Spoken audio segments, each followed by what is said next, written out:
संतोष देशमुख हत्या प्रकरणातील मुख्य आरोपी सुदर्शन घुलेसह सुधीर सांगळेला पकडल्याची माहिती। मुंबईतून सिद्धार्थ सोनावणेला अटक। हत्येच्या दिवशी सिद्धार्थ सोनावणे बीडमध्ये असल्याची माहिती। थोड्याच वेळात बीड पोलिसांची पत्रकार परिषद। राज्यात सहकारी संस्थांच्या निवडणुकांचा धुरळा। सोमवारपासून 28,837 संस्थांच्या निवडणुका सुरू होणार। संतोष देशमुख हत्येच्या निषेधार्थ परभणीमध्ये आज सर्वपक्षीय मूक मोर्चा। सकाळी 11 वाजता निषेध मोर्चाला होणार सुरुवात। अपात्र लाडक्या बहिणींचं अनुदान पुन्हा सरकार जमा होणार। धुळ्यात दुहेरी योजनेचा लाभ घेतलेल्या महिलेचे पैसे परत घेतल्याची माहिती।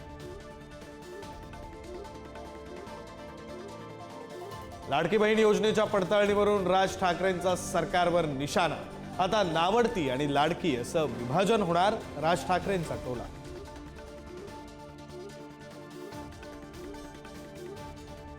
ज्येष्ठ नागरिकांसाठी लवकरच नवीन गृहनिर्माण धोरण। उपमुख्यमंत्री एकनाथ शिंदेंची माहिती। तर गिरणी कामगारांसाठी 1 लाख घरं बांधली जाणार असल्याची ही माहिती। प्लास्टिक विरोधात मुंबई महापालिका ऍक्शन मोडवर। प्लास्टिक वापरल्यास आता विक्रेत्यांसह ग्राहकालाही होणार दंड। मणिपूरमध्ये पुन्हा एकदा हिंसाचाराचा भडका। आंदोलकांचा थेट कांगपोकपी पोलीस मुख्यालयावर हल्ला। हल्ल्यात अधीक्षक जखमी।